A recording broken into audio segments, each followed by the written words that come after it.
Hello நண்பர்களே, தேவன் உங்களை ஆசீர்வதிப்பார். இந்த நாள் தேவன் உங்களுக்கான இந்த ஆசீர்வாதத்தை வைத்திருக்கிறார். எனவே வேலை செய்பவர்களுக்கான இந்த ஜெபத்தில் நாம் ஒன்று சேர்ந்து தேவனிடத்தில் முறையிட போகிறோம். எனவே உங்களுடைய ஃபைல், டாக்குமெண்ட்ஸ் எல்லாவற்றையும் கையில் பிடித்துக் கொள்ளுங்க. யார் நீங்க இன்னைக்கு உங்களுடைய வேலைக்காக போறீங்க, இந்த வேலையினுடைய காரியங்கள் வெற்றியாய் மாறும்படி இன்றைக்கு நாம் ஒன்று சேர்ந்து ஆண்டவரிடத்தில் இந்த விசுவாசத்தின் ஜெபத்தை செய்யலாம். கூடுமானால் ஒரு கப்பில் தண்ணி ஆயத்தப்படுத்துங்க. தேவனுடைய பலனாய் நாம் இதை பெறும்படியாக. எனவே கண்களை மூடுங்கள். இயேசுவின் நாமத்தினால் தைரியம், விசுவாசம், சமாதானத்தை மற்றும் நாம் நேர்மையாய் எதை அவரிடத்தில் கேட்கிறோமோ அதை பெற்றுக்கொள்கிறோம். இந்த தருணத்தின் வாய்ப்பை பெற்றுக்கொண்டு கண்களை மூடி தேவன் மேலாக உங்கள் எண்ணங்களை உயர்த்துங்கள். இதுவே ஜெபம் செய்ய வேண்டிய நேரம்.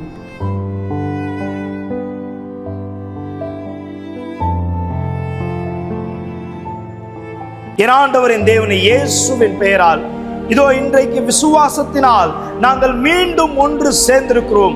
வேலை செய்பவர்களுக்கான இந்த ஜெபம் ஆண்டவரே, யாரெல்லாம் தன் வேலையை செய்ய இன்றைக்கு தான் ஆயத்தம் ஆனாரோ என் ஆண்டவரே, நீர் ஆசீர்வதிக்கும்படியாக நான் கேட்கிறேன். உம்முடைய ஆசீர்வாதம் மக்கள் மீது வரும்படியாக நான் கேட்கிறேன். தடைகளை உடைத்து போடும் ஆண்டவரே. இதோ இந்த ஆகஸ்ட் மாதம் எந்த காரியங்கள் இவர் செய்ய வாஞ்சியா இருக்கிறாரோ தேவனே, இந்த காரியங்களை நீர் வெற்றியாய் மாற்றும். இந்த மாதம் புது காரியத்தை நீர் இவருடைய வாழ்க்கையில் ஏற்படுத்தும்படியாய் நான் கேட்கிறேன். ஆண்டவராகிய இயேசுவின் நாமத்தினால் இதோ எந்த ஃபைல், டாக்குமெண்ட்ஸ் எதை தன் கையில் பிடித்து கொண்டிருக்கிறாரோ தேவனை நீர் ஆசீர்வதிக்கும்படியாய் நான் கேட்கிறேன். உம் நாமம் மகிமைப்படுவதாக. இயேசுவின் நாமத்தினால் இந்த தண்ணீரை நாங்கள் குடிக்கும் போது உம்முடைய பலன் எங்களுடைய வாழ்க்கை நாங்கள் பெற்றுக்கொள்கிறோம். இயேசுவின் நாமத்தினால் இந்த நேரம் தண்ணீரை குடியுங்கள்.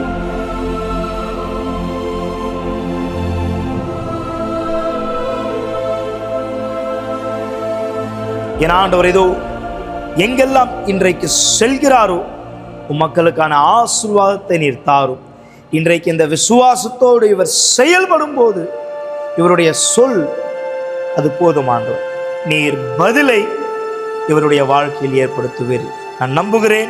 இயேசுவின் நாமத்தினால் நீங்கள் விசுவாசித்தால் சொல்லுங்கள் ஆமேன், ஆமேன்.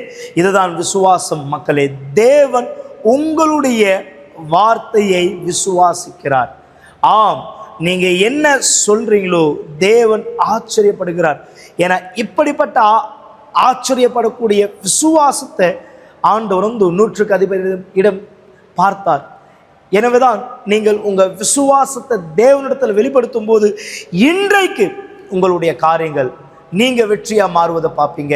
கண்டிப்பா இந்த உறுதியோடு நீங்க செல்வீங்க. அதனால்தான் இந்த வசனம் நான் சொல்ல விரும்புகிறேன். அந்த 100க்கு அதிபதி எப்படியா இயேசுவிடத்தில் சொல்லியிருந்தார்.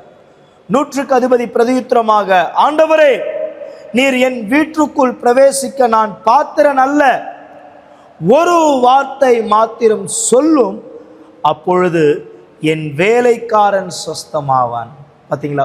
இதுதான் விசுவாசத்தினுடைய செயல். என்ன செயல்? அவ்வளோ தூரம் பிரயாணம் பண்ணி வந்தார். அவர் ஆண்டவரிடத்திலிருந்து ஒரு வார்த்தை பெற்றுக்கொண்டால் போதும். அதாவது ஏற்கனவே அவர் சிந்தித்தார். ஏற்கனவே அவர் தன்னுடைய யோசனையில இந்த மாதிரி வார்த்தையோடு தான் அவர் வரப்போறார். அதனால்தான் தேவன் இந்த விசுவாசத்தை பார்க்கிறார். மக்களை, இன்றைக்கு நீங்க உங்களுடைய சிந்தனையில எப்படியா யோசிக்கிறீங்க? இன்னைக்கு இந்த காரியத்தோட நீங்க போகும்போது தேவன் பெரிய காரியத்தை உங்களுடைய வாழ்க்கையில நிறைவேற்றுவார். அதனால்தான் இன்றைக்கு ஆலயத்தில் செவ்வாய்க்கிழமை குணமாகுவதற்கான ஜெபம் இருக்கிறது. இந்த 100க்கு அதிபதி எப்படி விசுவாசத்தை வெளிப்படுத்தி தன் வேலைக்காரன் குணமாகும்படியாக அறிக்கையிட்டாரோ அதே போல இன்று காலை 8 மணி, 10 மணி, மதியானம் 3 மணி, சாயந்தரம் 7 மணி விசேஷமா தவற விடாதீங்க. விசுவாசத்தோடு அடியெடுத்து வைங்க. தேவனால் முடியாதது ஒன்றுமில்லை. உங்களுடைய வாழ்க்கையில் இந்த பதில், இந்த பலன் நீங்கள் பெறுவீர்கள். அதனால்தான் தவற விடாதீங்க மக்களே. தேவன் உங்களை ஆசீர்வதிக்கும்படியாக. அது மட்டும் இல்லாமல் நீங்கள் எங்களுடைய முகவரியை தெரிஞ்சுக்க விரும்புகிறீங்கன்னா 282/681 1000 லைட் அண்ணா சாலை இந்த முகவரியில் நீங்கள் வரலாம். அது மட்டும் இல்லாமல் எங்களுடைய தொலைபேசியில் நீங்கள் அழைக்க விரும்புகிறீங்கன்னா எங்களுடைய தொலைபேசியானது 9384638738 இந்த எண்ணை அழைக்கலாம். மேலும் எங்களுடைய வெப்சைட்டை பார்க்க விரும்புகிறீங்கன்னா uckg.in இந்த வெப்சைட்டை நீங்கள் பார்க்கலாம்.